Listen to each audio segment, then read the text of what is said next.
Dave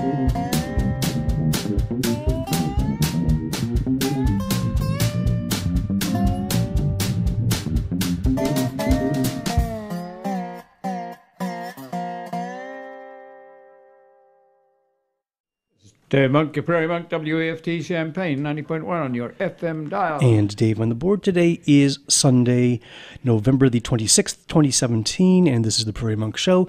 WAFT's weekly look at the environment, rails, trails, and greenways, and everything that Dave has been up to, including a house and a symphony this week. I was standing outside the MTD building yesterday and waiting for a bus. I'd locked my keys in my car. I didn't lock them in the car. It's just the keys wouldn't work, so I had to do something about it. And I was watching the embankment across from MTD building, and I thought, well, there looked like prairie plants there. So yes, the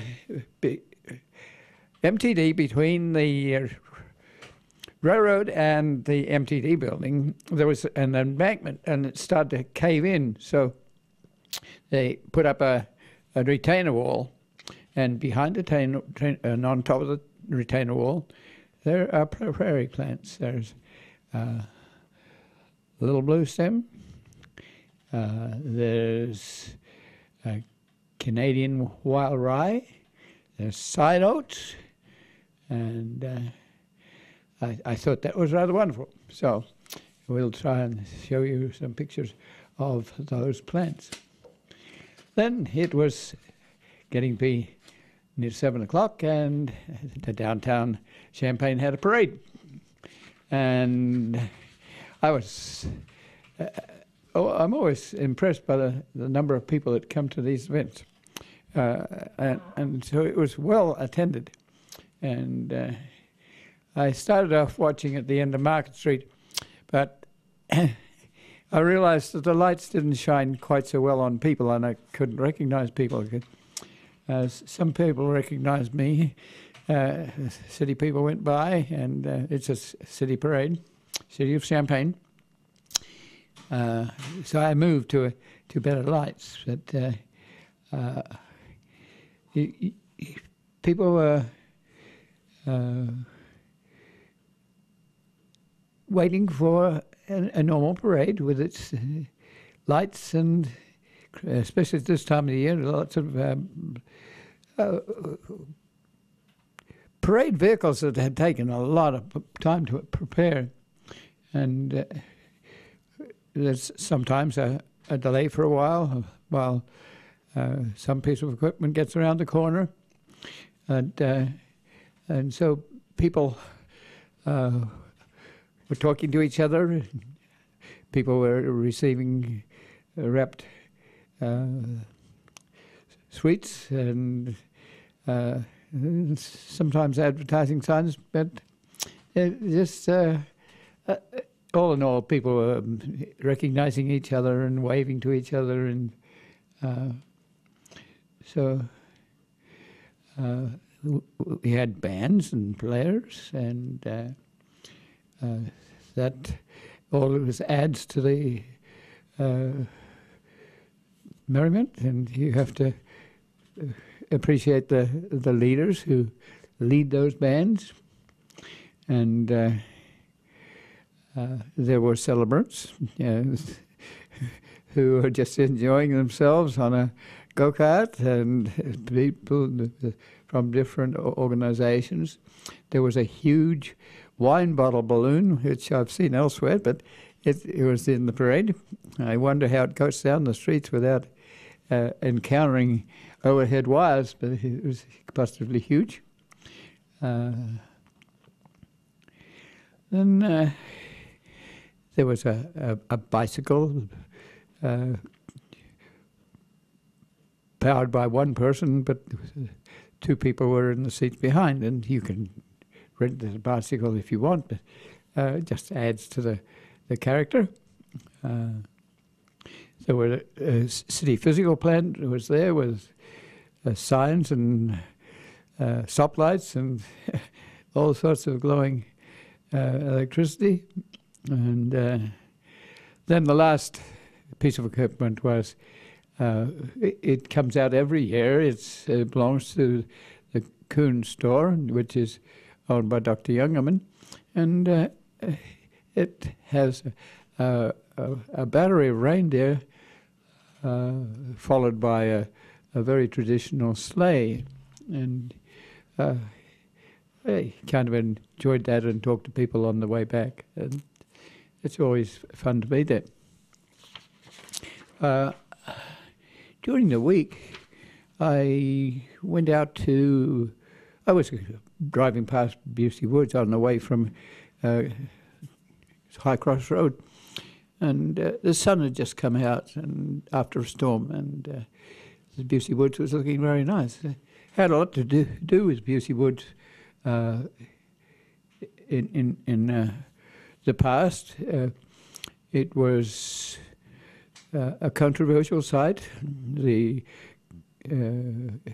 woods is on a meander that comes down through the country club, and that meander was channelized or straightened with a bypass. So the Busey Woods is on the leftover meander, and that's rather interesting. The public wanted to, or the conservation public was very anxious to get it as a piece of the Big Grove. It's a little on the periphery of the Big Grove, but it has that history. And it's also a very nice vernal pond now. A vernal pond is a green pond that comes back with organisms in the spring when it's wet, and the cut-off meander fills. And that vernal pond is at the moment dry with the leaves, but when you get a little rain, it accumulates again. And the organisms adapt to that sort of thing. The old meander had meander scars where the meander stream had gone through in different places at different times, different amounts of rain, erode differently, but they leave scars, and in those scars you get creatures that like things to be damp. And there are also dump areas. So there's a little high spot in Busey Woods where there was a dumping for a while with the thought of it being a high-rise housing site or an industrial site. After a lot of debate, the university was given the site, and then eventually it went to the Urbana Park District. And various people have had a lot to do with that area. I was cleaning up things and stumbled over an article about the Natural Areas Study Group, and the study group put together people. A woman named Anne Fireham came to town with her husband, who was a dean or an historian, and she came to my office to ask if there was anything she could do. We were working with natural areas instructional development, and we did have a group of people that were docents. These were mainly university students, but I said, yes, if you want to do something, you could take off with the Natural Areas Study Group, and she did. So she really took off. She had developed, our intent was to have people who are docents. They go to natural areas and then work with getting people to be knowledgeable of local natural areas so that they can then speak those sites to students and non-students, and develop a group of people who could interpret. It started out at Thornburn with the Park District. The Park District was very supportive, and eventually the Park District took over. There were associates, so Anne had a associate, Anita Purvis, and she was knowledgeable in biology and had that sort of training, and she especially was looking at the mussels that are in the vernal pond, and they had a platform out there so that you could go fish for mussels. And Anita Purvis and Anne Fine and a bunch of others, Roger Martin's wife and a few others, I can't remember at the moment, but they were the basis of encouraging the modern-day Anita Purvis Center. And the Anita Purvis Center has been so popular that it has been expanded. And many groups like the Grand Prairie Friends and others, Audubon and others, meet at that location. There's a little visitor center there. There's an interpretive center. There's space where you can sit people down and say, this is what we're going to do and why, and then they can get out into the field. And so the trails through the woods have been part of that, and it's a very nice part of the Urbana Park District. And it's been formalized by the Urbana Park District and provided with that sort of time frame. So that's probably enough about Anita Purvis Center. It's rather wonderful, and it's part of the Busey Woods event. And it goes to other open space that the Park District has, like Meadowbrook Park and Weaver Prairie and a whole bunch of other parks that the Park Districts work with in both Champaign and Urbana. So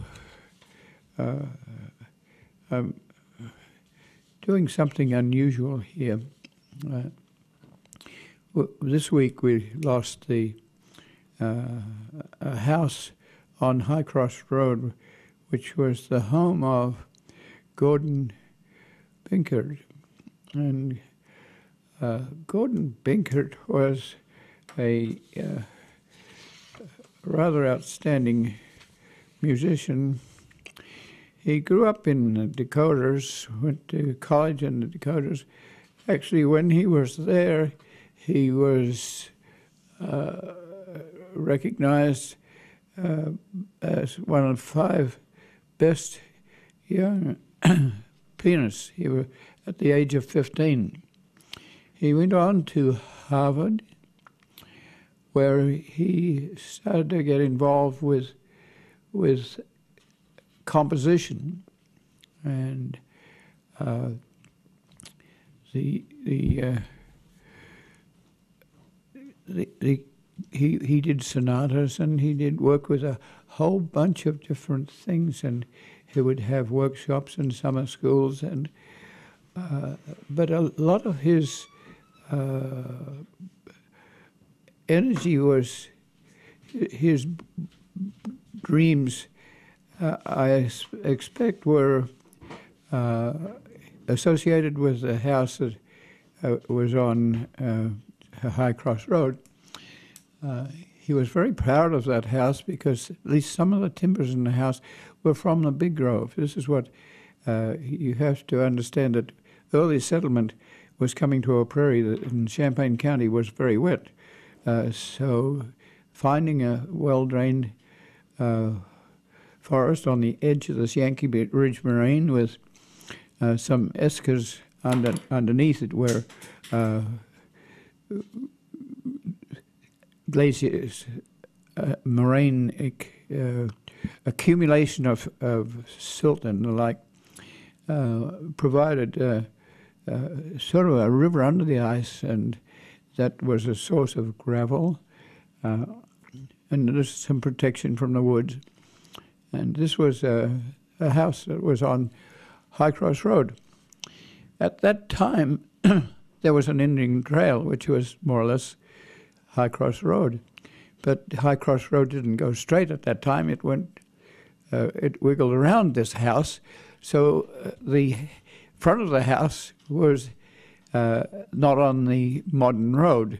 If you went to the gate on the road, you had to go take a little concrete path and go into the back door of this building. And that's not unusual. Some of the early trails we have did follow their own route, but were later straightened because people found the Jeffersonian north, south, east, west plat rather handy, and it certainly allowed people to identify where their plots were. So I've asked David to do something rather unusual. When Gordon Binkhood came to Illinois from Harvard, he started to compose, and he was an unusual composer for his era because he was not necessarily doing it with the aid of a piano. And he did go to the East every once in a while to dream. He was a music theorist and teacher at the University of Illinois for quite some time, and then decided his publications got to be respectable enough that he could go independent. So he decided to go independent for about 25 years and write music. And he's not as well known as many composers, but I was last night listening to his symphonies and his compositions, and one of the reasons why I'm talking to you about this is because I find the loss of that house to be rather a serious problem, because we have a rail trail nearby, and it's a railroad bed, and it's fairly straight and fairly conventional, and we try to encourage people to use it in two different ways. There are always the people who want to go from A to B, and that's their destination. There are other people who want to waddle along this trail, and we can encourage them to move to the Lincoln Trail, to the south, to where Lincoln used to travel. We asked them to go to the north, and the North Road in this case is on High Cross Road. You go past over 74, and you go past the Binkhood House and Binkhood Forest, and then on past Tiny Greens, past the Salt Fork coming down from Champaign-Urbana, and further north to Brownfield Woods, and with Treeley's Woods and Phillips Tract to the left, to the east. And then you get to the early post office and early settlement of Urbana. So you're looking at the history, and so I regarded Gordon Binkhood as part of that history. And there are various reasons why the house might be removed. What's happened is that the family, after the parents' passing, has donated this to the Urbana Park District. And there are all sorts of reasons why the house should come down. It might be old and not in good repair. It might be that you would like to save all the woods that Binkhood planted around, and they're growing well, and they're well known. It's about a 5 acre, I would think. There was a little open space. I got involved because he was thinking to put in a prairie. And I remember taking slides to that house and talking to... I'm not sure whether he was Dr. Benker. Certainly he had honorary doctorates, but he was on a doctoral program at Harvard, but he may have come to Illinois before he completed that. I'm not sure about that. But the intent is to use this site as a site for developing natural environments, or gardens, or pollinator places. And so it's, to me, a little a disappointment to see this icon go. Even if it were not in good repair, I would think that this was a valuable historic site. The site is still there. The house is not. The house was part of the history. So let's listen to. Is it okay? We're going to do a little bit of engineering and stuff right here. You specifically asked for the Second Symphony. I'm not actually coming up with... Anyway, just an example of his music. Okay, so how about the last... How many minutes would you like? I can give you as much as you want from the First Symphony. Okay. Okay, how about the last 4 minutes of his First Symphony here? Give us a second to fade in on that work. So, coming up now.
And that was the Allegro from Gordon Binkard's Symphony Number 1, which appears to have been subtitled The New World. It's either 1 or 2 is called The New World. It's hard to tell when you're online hunting these things down. And I guess I know a couple of interesting, fun pieces of information. 10 years after he came to the university, which would have been 1959, was 10 years on, he was elected by the university to our Center for Advanced Studies. That same year, he received a Guggenheim Fellowship. And I was telling Dave off mic that there's a current U of I airshifter you can hear doing world music one of the days of the week, who is also a U of I faculty member, and last year received a Guggenheim Fellowship. So there's a direct connection, well, 1 degree of separation, I guess we say, from Binkard and WEFT. Yes. He also studied with named people, and that gives him some recognition.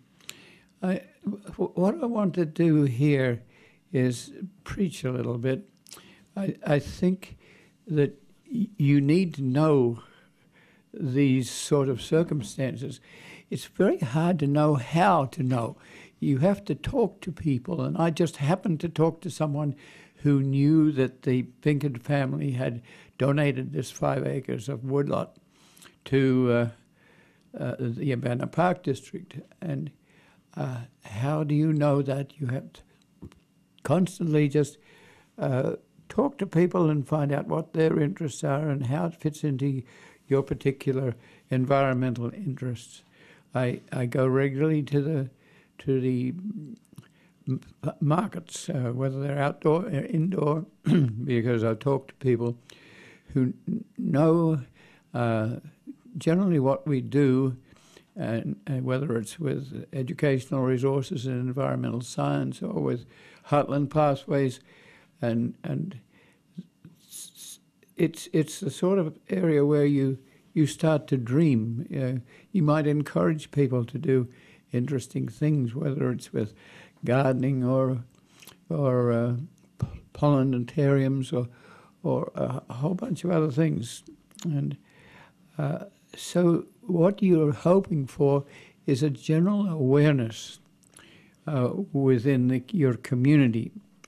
Urbana tends to do this in a little more structured manner than Champaign. Champaign is somewhat of a commercial town, and that's because the railroad came through Champaign, and then Champaign got to be West Urbana, and then Champaign. So in summer, there's an exchange. The Park District will run movies in Hessel Park, for instance, but Urbana has the natural areas like Busey Woods and Meadowbrook Park. So often the children that attend to these places are dependent on the Anita Purvis Center and the structure that is in Urbana, like Busey Woods, and it's close also to Brownfield Woods. And just knowing that balance is important. You would like to encourage the Champaign Park District to do a lot of natural history things as Urbana does, and that has resulted in a number of employees from the Urbana Park District morphing over into the Champaign Park District, and the Champaign Park District putting in its own natural areas. They have a large prairie, for instance, down near Curtis Road. It's a little out of town. We need some plots of land in town where we can introduce people who might not otherwise go to other places. That's why we're interested in the prairie on either side of the railroad line that is the Kickapoo Trail. Not everyone is going to go to the Kankakee Marsh where there's a large volume of natural area. I was listening to a conversation about Madagascar this morning, and the loss of forests to the point that the small plots of land that are left are not connective enough for rare creatures to be able to breed and exchange their lives. So groups like the Missouri Botanical Gardens and others will go try to preserve those sites, but they're desperately needed for wood. And as you break up those sites into smaller sites, you have more edge encounters, and edged encounters are often very weedy, seedy places that aren't very natural. You can try to coalesce those forests by planting. You can try to burn at the right time, but sometimes the burning is at the wrong time. There's a way of raising the community awareness to the preservation of creatures other than humans. We're extincting creatures at such a pace that it just boggles one's mind. And there's a feeling in some circles that the environment is there to utilize without necessarily thinking about its sustainability. I went back to the Binkard site because I was wanting to see if any of the walnut or other beams taken from the big grove were there. They weren't obvious, and the trash had been taken away. And so the site is gone, and you have to say, well, we didn't catch that one. We didn't catch the elevator we lost. We didn't catch the Pepsin factory.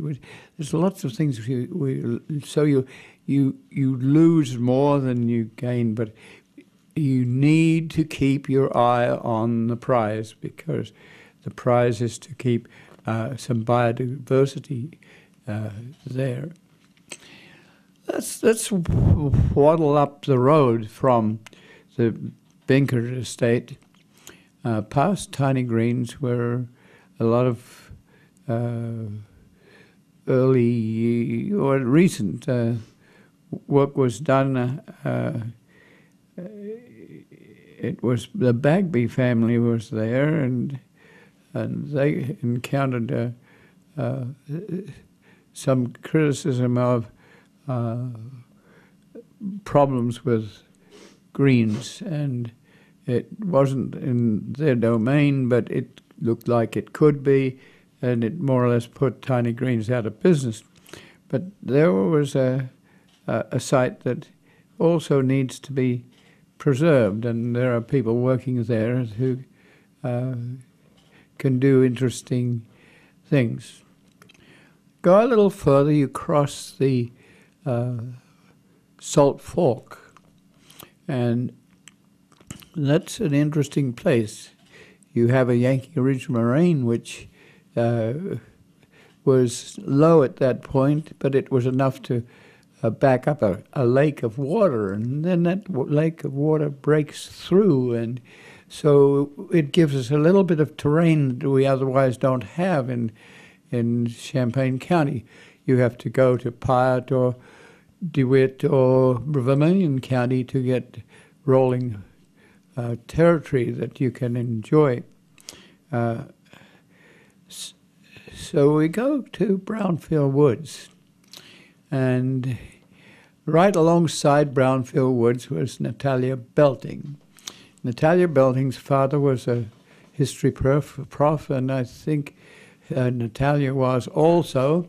She built a house which was a sort of French house with breezeways across the top, so you didn't have to air condition with an air conditioner. You open the breezeways and the house would cool. It's near to a little cemetery, and it's about 65 acres. And with a tiny piece of prairie in one corner.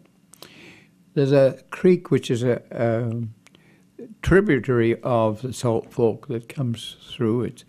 It's nothing more than a drainage ditch, but it's not been straightened. That means that it has character. It has meanders. It has little beaches where a meandering stream would deposit on one side and cut on the other side. It had fallen trees across this creek that you could move across. We created a little trail guide to that woods. And so you would come in the gate, and then there's a nice walnut tree right there. It would be worth thousands of dollars for veneer.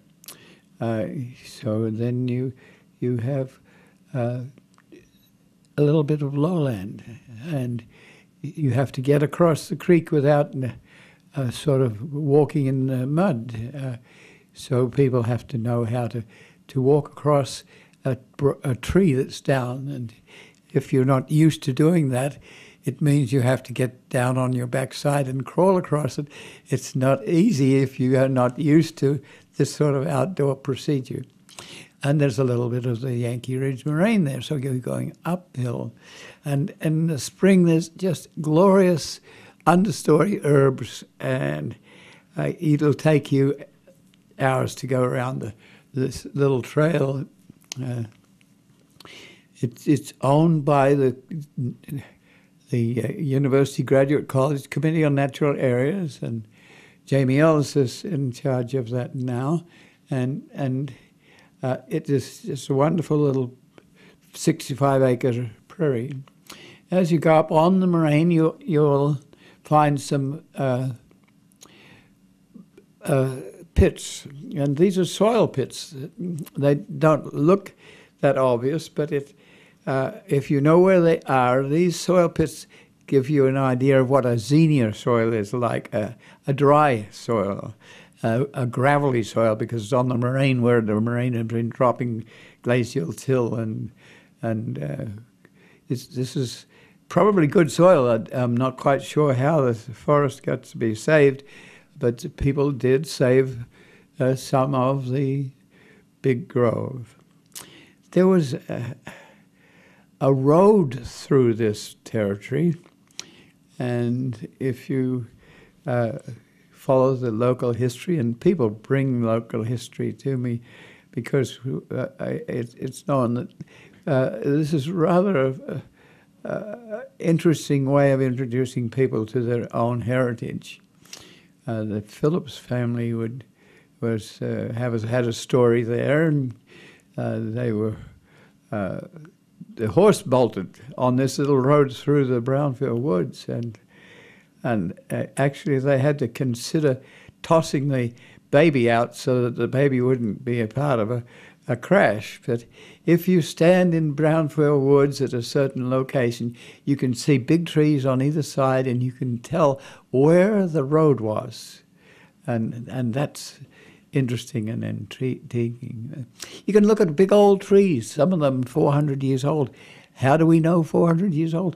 Because the foresters have a way of drilling in and taking a sample of the rings, growth rings of the tree, and without opening up the tree to infestation, you can plug that hole up, and then you can get an idea of the history. That this woodlot may have been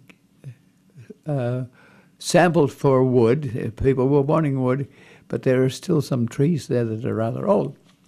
If you look at them carefully, you'll find that some of the roots of these trees have bracket fungi on them, and that will give you an idea that that root might be on the way out, or that part of the tree might be on the way out. So you have a big bur oak that you couldn't put your arms around with a bracket fungi coming out of it, and that is not only interesting for the bracket fungi. You can imagine whatever you want. You can put a little gnome under the protected under the veranda of the bracket fungi. You can do your poetry. You can write music like Gordon Pinkett did. But he just sit and experience.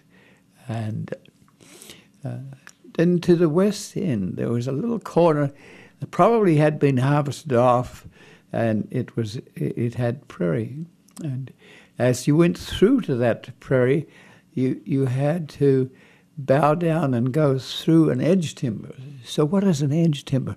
An edge timber is where the trees have light on the edge, and so instead of growing tall and straight to the light and being shaded by the trees on either side, there's an edge, and those trees are often trees that are oriented to a little bit more light, and you have to burrow your way through them to get to the little prairie.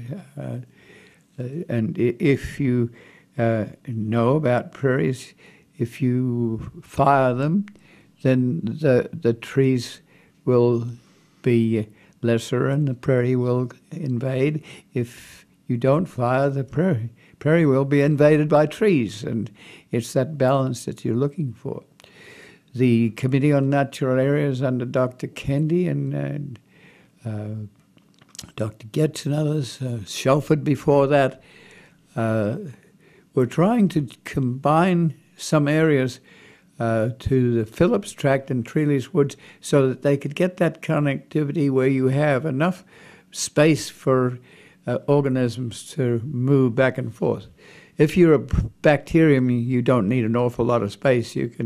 You're very small, so you can occupy a teaspoon and have dynamics that are appropriate. But if you're going to deal with mammals, then you're going to have to deal with a larger space. The demolition people for the Pinkett house said that there were about 10 deer in that little space when they went to open it up.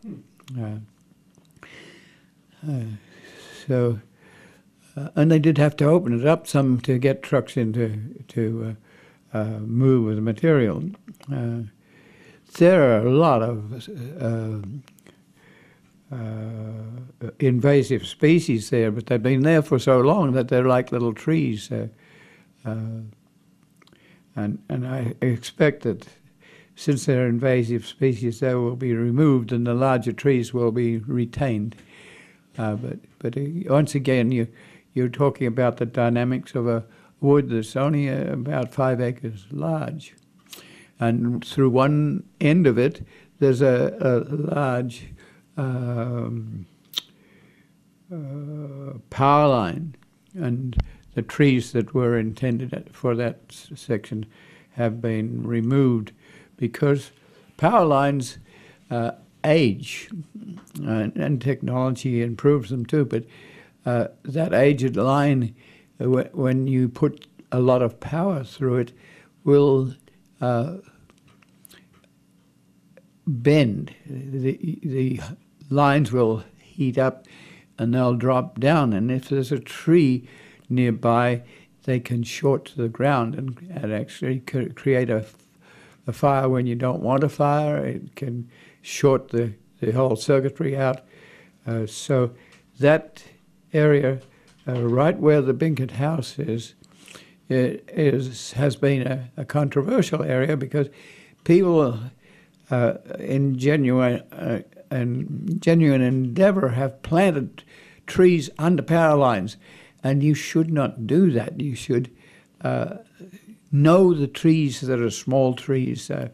It might be that you have a tree that's almost a shrub, and you can grow that under a power line. But if you grow trees that are taller, then the power company has the right to come along and prune them. And sometimes the pruning is rather cruel, and you could see where it's happened, and sometimes that results in the death of the tree. So there has been at that very site quite a little bit of debate about what we should do with the power lines and whether they should be replaced with more recent technology which would stop the dropping of the line, or we don't put as much power through the line. That means you might have to design a bigger power grid, and that has been happening in the last 10 years. There's been a lot of planning, and it's a long way away from this site in some cases. It goes through the south end of Champaign and Champaign County, and you'll see towers going up everywhere. Some of them come into the university with big concrete towers. So you have to think about what's happening in that little portion of the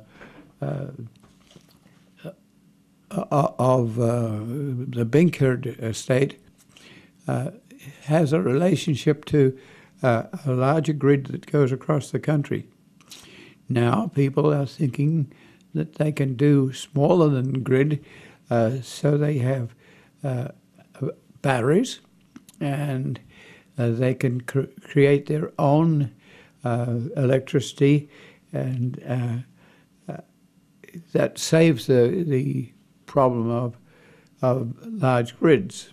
And there are various techniques there that you can make cool water at night and then use it during the day if you want to air condition. But it needs a certain amount of education, and how do we do that?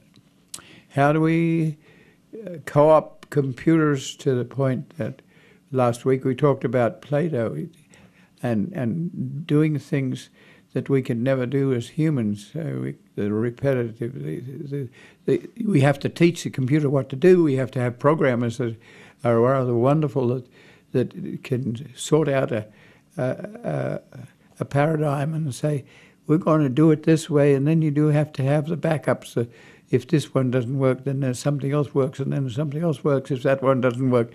And doing that is in the realm of computer science degrees and engineering degrees, which are mainly looking at data and developing programs that allow you to have a basic program that you can apply to with other subsidiary programs. And we're using that to some extent. We're taking this program and videotaping it. So, and that means we have to work at it at our end, and the computer helps us to do what we're doing. Right now, I've learned to make a list of things by number, and then that allows me to figure out how long I can speak on a certain topic. And then we can put a picture in. If you just go by the seat of your pants, then try to put a picture in afterwards, that can take an awful lot of time. So we're working at those sorts of things. And the like of Parkland College helps that. This is another form of employment.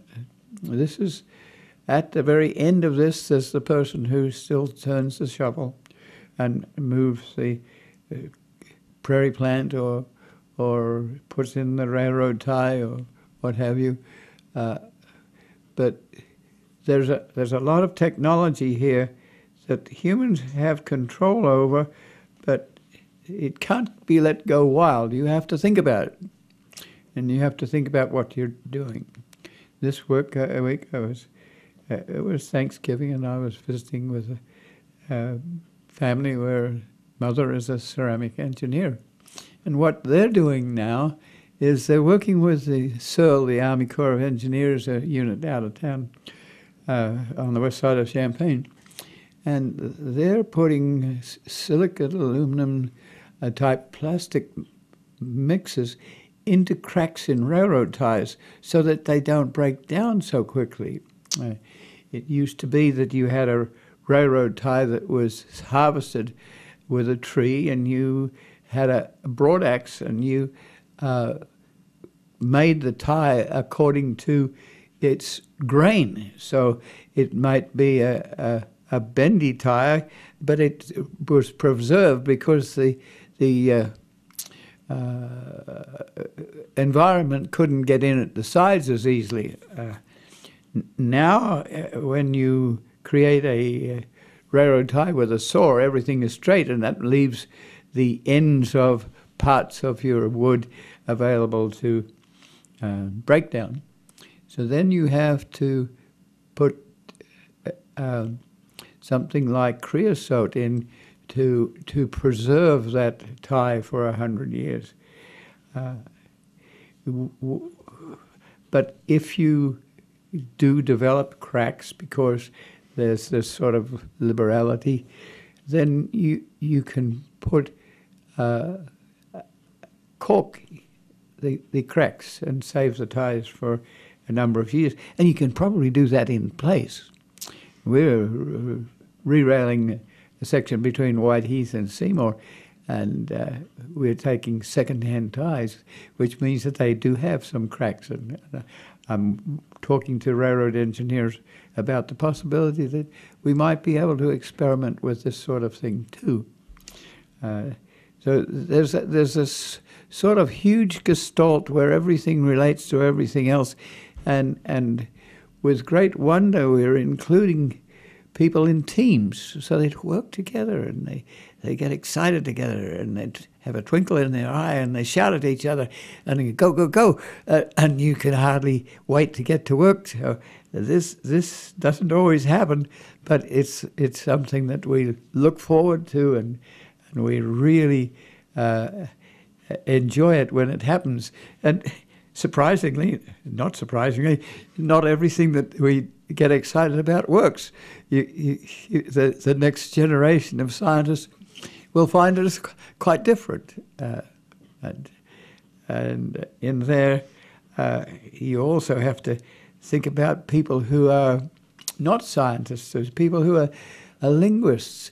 In actual fact, the computer science people have a language of their own. Sometimes you look at a word and it doesn't mean what you... in some direction it means totally different from what it means in computer language. Then there are acronyms. I'm looking David with a T-shirt.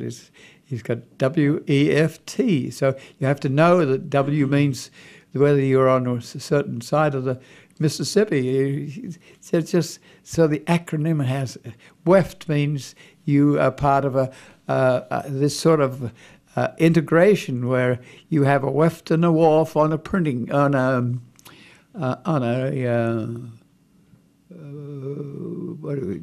loom. On a loom, Mm-hmm. yes, and so you bring those people together in that sense, and now you're looking at people that are doing this sort of thing with 3 dimensions. So if you go to a university open house, you'll find the engineers creating a plastic model of a car or simpler parts of a car. So how do we get this together? How do we make sure that the plastic doesn't get into the environment because it doesn't break down? How can you use organic materials to do this? The laser printing is in the forefront at the moment, but it's just one of those technologies, and we have to watch to see that it's effective. So I think we're near to the end, and this is Dave Monk, your Prairie Monk, WAFT Champaign, 90.1 on your FM dial, and thanks for listening. And Dave on the board. My ears, of course, perked up when Dave started talking about computer stuff. If you ever want to get in a discussion with a computer person about things that they accept that make no sense in the logical, non-programming world, x equals x plus 1 is a fundamental expression in so many programming languages. I understand why it makes no sense, but we use it anyway. So talk to somebody who programs computers why they use x equals x plus 1, and you'll have a jolly good either 2-minute discussion or until you're bored and you walk away. The views and opinions expressed here are solely those of the speakers and nobody else. This is WEFT Champaign 90.1 FM, and it's now noon and time for Shruti Music of India.